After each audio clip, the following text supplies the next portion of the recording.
makes me curious what your thoughts are on it, about everything. But at the end of Man of Steel, when spoilers, he snaps Zod's neck. I mean, in classic Zack Snyder fashion, because he doesn't just snap his neck, but he snaps it with a sonic boom. There really is a sonic boom in the air when he does it. And the idea was that Zod is using his heat vision. He's going to massacre this poor family, and he's begging him to stop. And then, again, Goyer talked about purposely putting him in that position to give him this awful Sophie's Choice. Maybe I should quickly explain. Sophie's Choice is a concentration camp movie about a mother who has to choose between which child is, which child do you choose? Which child do you sacrifice to the most horrific evil? So that's purposely pigeonholing Superman into that. It's a tricky thing to try to pull that off. And if you actually watch the movie, I don't think that family survived. I'm pretty sure Superman just sat there and watched Zod slice them apart and melt their insides and murder them in the most horrific way. And then I think you're supposed to understand that. Even if they're alive, it wasn't brought up in the sequel. And then that's just really bad filmmaking. So the way the film, again, you can only follow the track that the film puts you on. So pretty sure Superman just sat there begging and pleading with Zod, and then only after he horrifically, with a child, so he horrifically decapitated a child and then murdered a family, and then Superman said, "Oh, God, I got no choice left," and then just snapped his. I mean, that's pretty grim. That's probably as grim as it's. Let's put it this way. I hope that's as grim as it ever gets with Superman. It's pretty bad. After you've already seen people come right into your face in 3D, 3,000 miles up in the air, and then realize they're being slammed back down.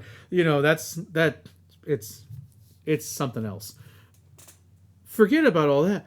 Why would you not take the opportunity to set up in some way with some MacGuffin, that little Superman thing or whatever? Superman could keep that on his belt, and he could have pulled it out and thrown that, and it would have been like opening up a little portal to the Phantom Zone. So imagine Michael Shannon Zod now is fighting with all his strength and scratching on the ground and breaking statues and all this kind of trying to hold on as he's trying to prevent himself from being sucked into this mini Phantoms in his pocket. Could be his own little pocket universe like the old comic, right? Superman's holding back the family and Lois, and your return to where the movie started, where he's completely snapped and I will find him. Now it's that same thing, like screaming at him, no, Cal, this isn't the end, whatever, right? Just right. Whatever, however he wants to play it. So he could just play it like, I will come back, or I will kill them, whatever you pick for him to say, right? Whatever. He's letting Superman know this is now a personal mission of his, a personal project of his to exact revenge, not only on Superman, but on these humans and all that kind of scene. And so that the grandiose music that was playing at the beginning of the film, that, that dun, dun, but just they bring it back and ratchet it up. And so Hans Zimmer likes to reuse anyway. So, and Zod is fighting, but he's not as strong as Superman, so he's not going to be able to pull himself from the Phantom Zone. But as he's, again, going even more mad, he's looking at the family and Lois and Superman, and then however you want to set it up, right? But the final couple of lines before he pulls in is that you will all kneel before Zod. And he gets pulled into the Phantom. Obviously, they're not thinking the same thing you're thinking, but I mean, it was right there, right for you. You would have been the most perfect arc. And just that little change to try to give that little, you've made it your own. He's a different Zod. He's a Zod who was a straightforward military general that's going crazy because the world is collapsing. You've done it. It's your own take.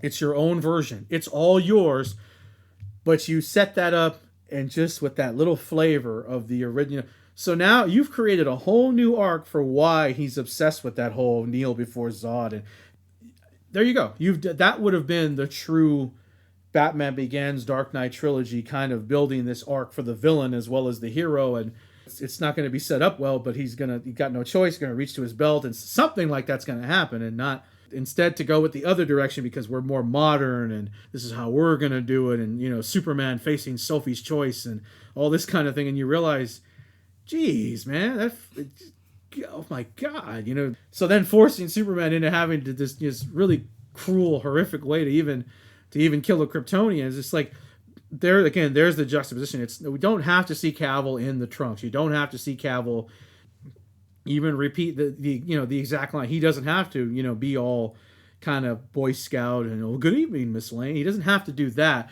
But that, to me, I thought is a good example that, again, to show that reverence for it, and just that's how you, in my mind, that's how you pick, and it's right there, it's right in front of them, and I think that's the way out, that's the ticket, and that, I don't know, maybe you totally disagree on it, but wouldn't that have been kind of, I don't, for lack of a better word, but wouldn't that have been kind of a better way to kind of flesh Man of Steel out, or don't you think that would have left a better taste in a lot of people's mouths than the way it went down? Oh, as far as leaving a better taste, yeah, easily. It wouldn't. That's not even a question. A lot of people still are on the whole neck snap. Even take out of consideration what happened with the family.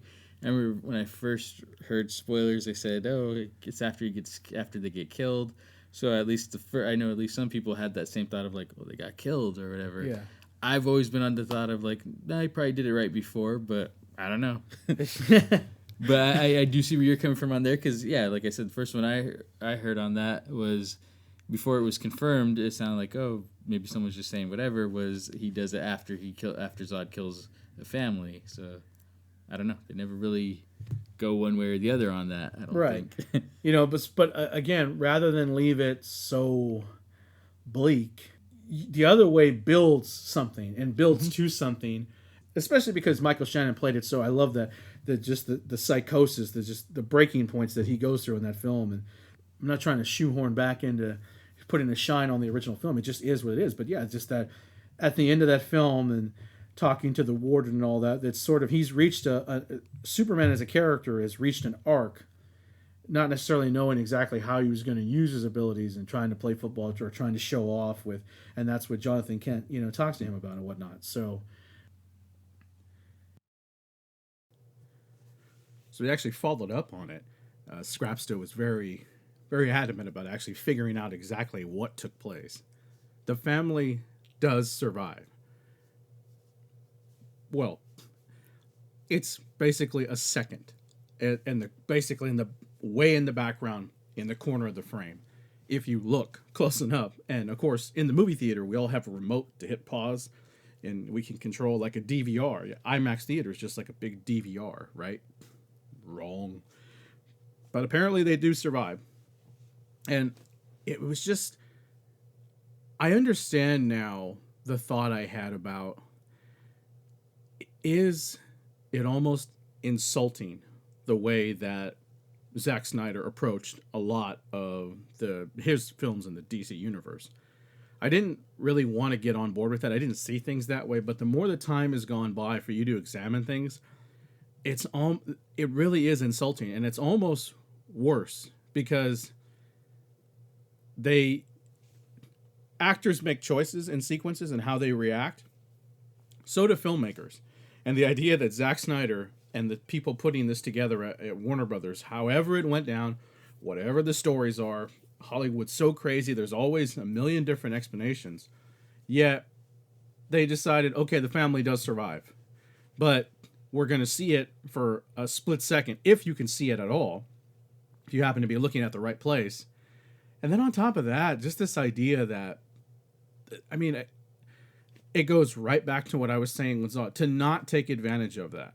I am a lifelong DC fan, and I have to give the Marvel folks credit, because in the first Avengers film, they do, not only do they show the world's reaction, but they do have somebody who's actually an actress that I think the little girl who was in the Jean-Claude Van Damme movie years ago, apparently, I think that's her, that she grew up and still acting, and she's in the Avengers, and she is on the newscast and talks about how Captain America saved my life. Excellent little sequence where it's working towards the story, and you're still fleshing out the universe with something as small and as simple as that, because it's taking away any kind of criticism. Well, it's not taking away any kind of criticism, but it's creating the kind of good and bad of the universe, so that it's not just all, wow, look at all this destruction, look at all this that was brought upon us here. It's not just all that. There's also the other side, that people are going to be thankful for what the Avengers did, thankful for what Captain America did. And that should have absolutely been there in the Superman universe, because they wouldn't build a statue of him in the next film if there weren't people that were grateful. But we don't see any of that. We don't see that perspective at all. There's just people who show up and cry when Superman is killed at the end of the film. There are people that have in the crowd of people arguing, but the negative folks are going to stand out more because they have Superman in effigy and with the kind of the way people do it at sporting events or protests. There's all that negativity that's there, none of the positive. That family should have shown up.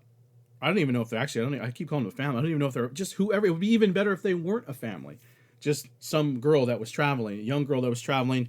The guy and the lady got caught up together and they were trying to survive the attack with Zod. And, you know, the idea that they tried to have Henry Cavill, his Superman reacts to killing Zod the way he does. Why not, again, have the family come over, not just Lois Lane give him a hug and comfort him. Why not subtlety and with class and just great filmmaking, you know, style, have the family or the little girl walk over and give Superman a hug. Because, again, that's the big thing I always talk about with Superman. He's this larger-than-life figure, and the world that he lives in should see him as this ultra-grand character because he can't... It's not just that he can fly and he's up in the sky. He can literally save the world or destroy it if he wanted to, but he chooses not to. He can do all these amazing things, and it's always... He's never above actually being with other human beings and being a human being. So having the girl come and comfort him, having the family, if it was a family, and having the father come over and just thank you. They did it with the military colonel. That moment when this man is not our enemy. You know, it was a good way to button that scene. It's a little bit, you know, it's definitely disjointed because of how much action, and then all of a sudden, here's this little emotional beat by the Chris Maloney character, the colonel, saying this man is not our enemy. They've done it there, so why not continue to keep doing it and have, again, either the girl, the mother, or the father, or all three of them, if they're not related, just to come over and thank him. That's communicating through film. That's how it's done when it's done right. And just the idea that this thing, I don't know, but it does seem to be a trend with Zack Snyder films that there are a lot of things that he is absolutely oblivious to in those sequences and in those events that he puts in the films, and that is one of them. And again, DC overall, as we've seen, when you got to Suicide Squad, and there's a lot of moments in Wonder Woman as well that are like that, where as much praise as Wonder Woman got, there's still a lot of huge missed opportunities, and ultimately, it just, again, I think they really missed every opportunity where they could do something really unique and new with Zod that would fit the character, even if you use his catchphrase, but it's become a catchphrase that he's known for, to have that kneel before Zod thing set up. Even that, just every opportunity to do the littlest things and the biggest things with it, I think were totally missed. And it's a shame because I really, really like Michael Shannon. I really, really like the design, the depiction. Love Feora, love Anstrauss. I think that's how you pronounce her name. Not sure if that's how you pronounce it. Anstrauss. Anyways. Loved her performance as Feora. And it was all really well, and it looked great, and it felt great, but it just didn't come through to give it the kind of longevity and the legs that sequence should have had. Especially if it's the idea that he's saying, I'm never going to stop, and he's about to kill the family, and the Superman makes that decision. I get what they were trying to say with that, but it was just handled so clumsily. When you do things like that, or have him allow his father to be killed, you need to have that down button. It has to be totally buttoned down, and you need to have all the hatches all sealed up. It needs to be airtight because you're doing something that's totally different with the character. You're trying to take it in new directions. You cannot leave it so scattered all over the place. And unfortunately, that's what happened with Man of Steel. Whereas, again, compared to the original films, even with all they had same amount of chaos.